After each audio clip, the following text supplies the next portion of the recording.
Vincenzo's Go Crypto Investing, your home for blockchain technology and cryptocurrency breaking news and coin updates. And as you do know, we're your new home of the Cashless Society 2024 headquarters.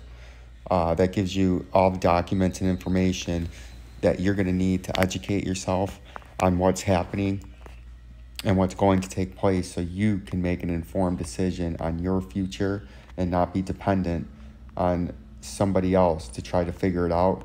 You research and you understand exactly what's going on, and you can see today the XRP price since our last update, once again, like we were talking about, harshly rejected, right? And it came right through that major support at 38 cents, and now it's dropping back through the moving averages. But as soon as it broke back below here, that major upper resistance that we've looked at and noticed and talked about all the way through here, this whole deal up here, that's what we were worried about this morning, and I wish I would have took a short on that because that would have been a phenomenal trade.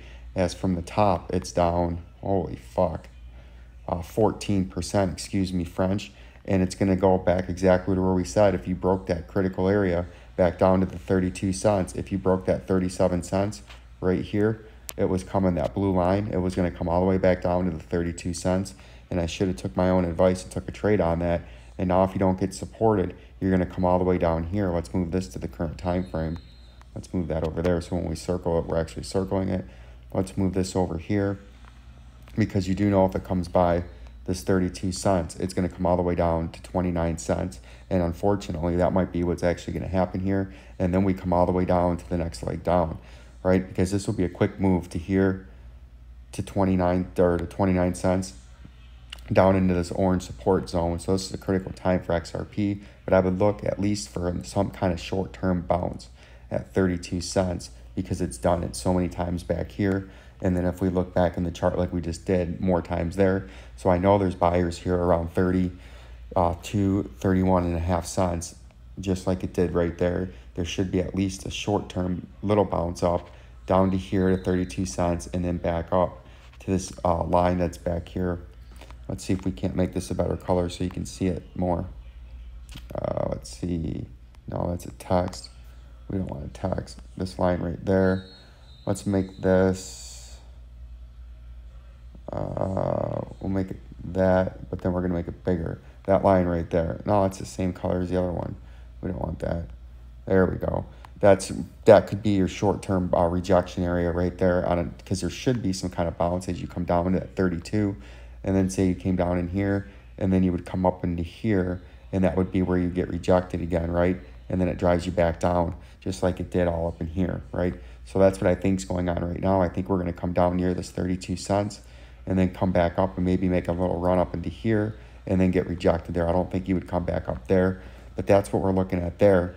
And then something else that we're going to start doing is if you're going to make an informed decision, you have to understand the current laws that are going on, because this is a long-term play in the XRP. If you're an XRP holder, a future XRP holder, or you're a diehard believer in XRP, it's up to us and you and everybody to understand the laws, the documents, and all the information that's actually going on, so that way we can make an informed decision. And because we have the documents, we have the facts, and we have the information, we can come up with our own conclusions on what's going on. And right now, the biggest thing that's been going on for a year and a half now is the XRP SEC shenanigans, right?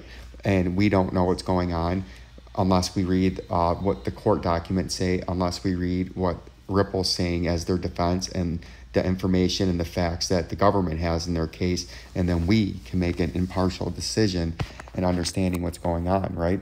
And then we can profit off of our research and knowledge and understanding and foresight on what's actually going to take place, because to get 1,000x, 10,000x, to get rich, what everybody wants in the XRP, what all these influencers are spewing, what they're not telling you is you have to understand and have the information to make that to get those kind of gains, to get that kind of reward that you're looking for. And it's not an overnight deal. Crypto and moving into a cashless society, which we are, doesn't happen overnight. It happens in steps. It goes in it takes time, and there's a process to it, and you have to understand and see what's taking place, and you have to put in the work to see what's going on. And what's going on is we're ushering into this cashless system. And I think eventually this lawsuit will probably get dropped, or not dropped. It's going to be interesting, but I think the government's just trying to use this to regulate as much as they can on the cryptos because they want to introduce their own digital fiat dollar, right? But this is very important. So you can see the United States District Court, Southern District of New York, Securities and Exchange Commission files lawsuit against Ripple Labs, Brad Garlinghouse, and Christine Larson, right? And that this was date filed 3/11/2022. And then the plaintiff, the United States Securities and Exchange Commission, brings this action against defendant Ripple Labs. Defendant engaged in unlawful offer and sale of securities in violation of Section 5 of the United States Security and Exchange Act of 1932. Ripple asserts as an affirmation defense that it lacked fair notice, that its conduct was in violation of law in contravention of Ripple's due process rights. SEC motion is denied when they asked to get it, when they asked the judge to throw out Ripple's defense, saying blah, blah, blah, blah, blah, but the judge said Ripple can use that as a defense, so that it's technically a win for Ripple, right? The SEC tried to bully their way into something, and the judge slapped back at them. Background facts that we all know. Ripple's answers are presumed to be true solely for the purpose of considering the motion to strike. Ripple was founded in 2012, as we all know. Ripple is an innovative blockchain company that allows money to be sent around the world instantly, reliably, and more cheaply than traditional avenues of money transfer. We all know that's the case, and that's what makes Ripple loved and held in such high regard by so many people, right? Ripple holds a large percentage of XRP. This gets into what the problem is and what the Security Exchange Commission is saying: a fast, efficient, and scalable digital asset that is transacted on a cryptographic XRP ledger, right? And this is one of the reasons the government's trying to suppress XRP, is because it could be in a direct competition with their own digital dollar. When they try to implement the systems and the blockchains they want to use, they can't have competition. And I guess competition could be the XRP ledger, right? So they're trying to beat it down. Fully functional ecosystem, and has utility as a bridge currency and other types of currency used, right?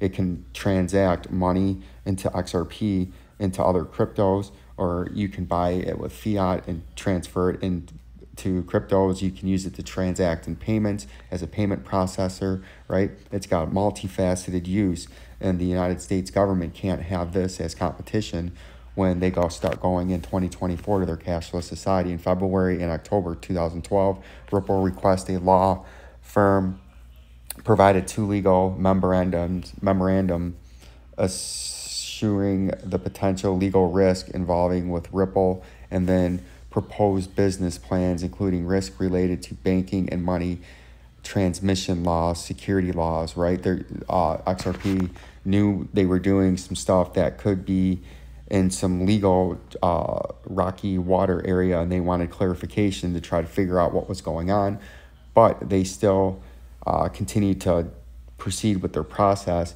Commodities laws, gambling laws, consumer protection laws, copyright laws, criminal laws, and tax laws. Ripple has sold XRP in exchange for fiat, and that's where the all these laws, why they're questioning, because what they were doing, it was revolutionary at the time.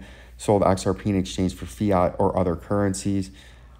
Those sales, Ripple worked with third-party companies known as market makers that buy and sell XRP on Ledger and other exchanges through blind bid-ask transactions. At times, Ripple has included on its website a third-party digital asset exchange that listed XRP. Ripple concedes that Ripple employees at times observe the trading price and volume of XRP. Ripple also admits that the proceeds of Ripple's sales of XRP were used to support Ripple's operation, but maintains that its sale of XRP, that the sale of XRP maintained the sale of XRP was a small portion of the total trading volume of XRP during its time of sale, right? So that's very important, and that's where it's getting into the government. And they're saying that they were pumping and dumping and using insider trading and all kinds of nonsense because they're trying to suppress XRP as they come on to their cashless society, because they cannot have that direct competition. So we're going to break down that 10-page document so we're familiarized and we understand what it says to inform ourselves and get an educated guess on if we think Ripple will win the case or the government will win the government, right? The big bad government, the government that is like a mob organization, that they pick the winners, they pick the losers, and they bully their competition into submission, right? But we're going to see the documents and we're going to get familiarized with what the case that the government says they have versus the facts versus who's right and wrong. And that way we'll have that insider information to make this educated decision on XRP and what's actually happening with the United States government. And the reason the United States government is doing it is because they're trying to bully competition and bully the market and bully their way in to having a monopoly over the new incoming digital age that's taking place, and that's going to be a cashless society, and we have to be educated on that. But you can see the Bitcoin price is now coming extremely deep down into depression. It got rejected up here like we thought, had that little minuscule pump there. Now it's coming back down to this regional double bottom low that we hit on September 7th a few days ago. And now if we can't hold that low